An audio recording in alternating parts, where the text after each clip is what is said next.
Electricity employees confederation working president കൂടിയായിട്ടുള്ള Sibikutty Francis ചേരുകയാണ്.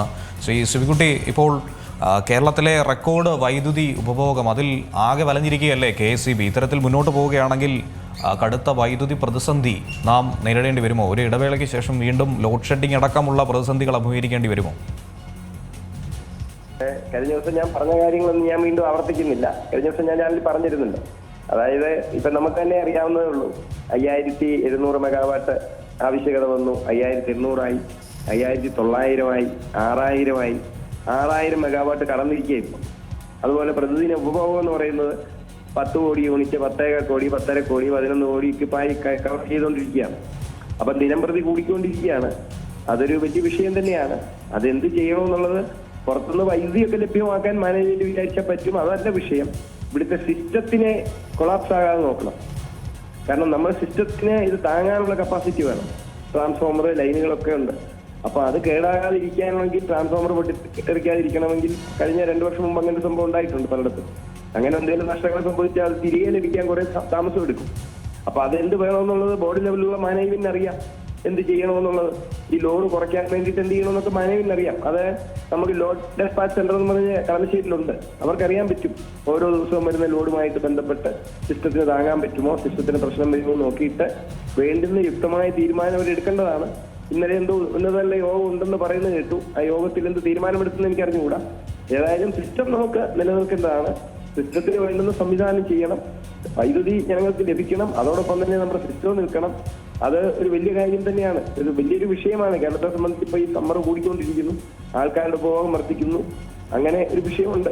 ശ്രീ സിബിക്കുട്ടി, ഇപ്പോൾ വൈദ്യുതി ഉപഭോഗം ഇത്തരത്തിൽ കൂടുന്നു എന്ന KSEBയുടെ ഭാഗത്തു നിന്ന് മുന്നറിയിപ്പ് വരുമ്പോൾ ജനങ്ങൾ മറ്റ് ബദൽ മാർഗങ്ങൾ കൂടി സ്വീകരിക്കേണ്ടതായിട്ടുള്ള ഒരു സാഹചര്യം കൂടി ഉരുത്തിരിഞ്ഞു വരികയല്ലേ? അതായത് ഇപ്പോൾ സോളാർ പോലുള്ളവ കൂടുതൽ പ്രോത്സാഹിപ്പിക്കുക, അതുപോലെ മറ്റു മാർഗങ്ങളൊക്കെ തന്നെ അവലംബിച്ച് കഴിഞ്ഞാൽ ഈ ഒരു പ്രതിസന്ധിയിൽ നിന്ന് നമുക്ക് കരകയറാനായി സാധിക്കുമോ? ഇല്ല, കാരണം സോളാർ നമുക്ക് വൈദ്യുതി ഉണ്ട്. പകല് നമുക്ക് സോളാറിൽ കിട്ടുന്ന വൈദ്യുതി ഏതാണ്ട് 500 മെഗാവാട്ട് വൈദ്യുതി സോളാർ ഉൽപാദനം ഉണ്ട്. അത് കിട്ടിക്കിടക്കുക. നമുക്ക് പ്രശ്നം എന്ന് പറയുന്നത് പീക്ക് ലോഡ് സമയമുണ്ട്, 6 തൊട്ട് 10 വരെ. ആ സമയത്ത് എല്ലാവരും ഉപയോഗിക്കുന്ന സമയമാണ്. അവിടെയാണ് നമുക്ക് ലോഡ് താങ്ങാൻ പറ്റാതെ വരുന്നതും വൈദ്യുതി ലഭ്യത കുറവും പിടിച്ചു നിൽക്കാൻ പറ്റാത്തതൊക്കെ. ആ സമയത്തെ വർധനവ് കൊണ്ടാണ് ടോട്ടൽ ഉപഭോഗം കൂടുന്നത്. അല്ലാതെ സോളാർ വൈദ്യുതി ഉണ്ട്, അത് സ്റ്റോർ ചെയ്ത് വെക്കാനുള്ള ബാറ്ററി സ്റ്റോറേജ് സിസ്റ്റം സംവിധാനം ഒന്നും ആയിട്ടില്ല നമ്മുടെ ഇവിടെ. അത് വന്നു കഴിഞ്ഞാൽ നമുക്ക് വൈകിട്ട് അത് ഉപയോഗിക്കാൻ പറ്റുന്ന സംവിധാനമായി കഴിഞ്ഞാൽ വൈദ്യുതി ലഭ്യമായി. പക്ഷെ അത് ലഭ്യമാകുന്നതിന് നമുക്കിപ്പം പുറത്തുനിന്ന് വേണമെങ്കിലും പർച്ചേസ് ചെയ്യാൻ പറ്റും. ശരി, ഞാൻ ഉദ്ദേശിച്ചത് ഗാർഹികമായി അവരവരുടെ ആവശ്യത്തിനുള്ള വൈദ്യുതി അവരവർ ഉത്പാദിപ്പിച്ച് ചെറിയ തോതിൽ KSEBിൽ നിന്ന് വൈദ്യുതി എടുക്കുകയാണെന്നുണ്ടെങ്കിൽ ഇതിൽ ചെറിയൊരു തോതിലെങ്കിലും ഒരു മാറ്റം ഉണ്ടാക്കാൻ കഴിയില്ലേ?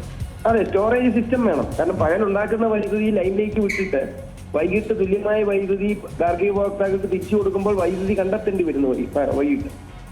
അതല്ലാതെ കൺസ്യൂമേഴ്സ് ഒരു സ്റ്റോറേജ് സംവിധാനത്തിലൂടെ അത് ഉണ്ട്. ബസ് സിസ്റ്റം എന്നൊക്കെ പറഞ്ഞ് ബോർഡ് തന്നെ വലിയ രീതിയിൽ തുടങ്ങുന്നൊന്നും ആയിട്ടില്ല.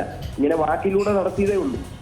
ഇനി ഈ പറയുന്ന പീക്ക് സമയങ്ങളിൽ വൈദ്യുതി ഉപഭോഗം കുറയ്ക്കണമെന്ന് ജനങ്ങളോട് പറയുമ്പോൾ കുറയ്ക്കണമെന്ന ആഗ്രഹമുണ്ടെങ്കിൽ പോലും ഒഴിവാക്കാൻ കഴിയാത്തൊരു സാഹചര്യം തന്നെയല്ലേ? ഇപ്പോൾ പകൽ മാത്രമല്ല ചൂടുള്ളത്, രാത്രിയിൽ കിടന്നുറങ്ങാൻ പോലും കഴിയാത്തൊരു സാഹചര്യമാണുള്ളത്. പല ദിവസങ്ങളായി, എത്രയോ ദിവസങ്ങളായി ഉറങ്ങിയിട്ടെന്ന് പലരും പരാതി പോലും പറയുന്നുണ്ട്. ഈ ഒരു സാഹചര്യത്തിൽ രാത്രി എങ്ങനെയാണ് ഈ കൊടും ചൂട് നിലനിൽക്കുകയാണെങ്കിൽ ഉപഭോഗം കുറയ്ക്കാനായി കഴിയുന്നത്?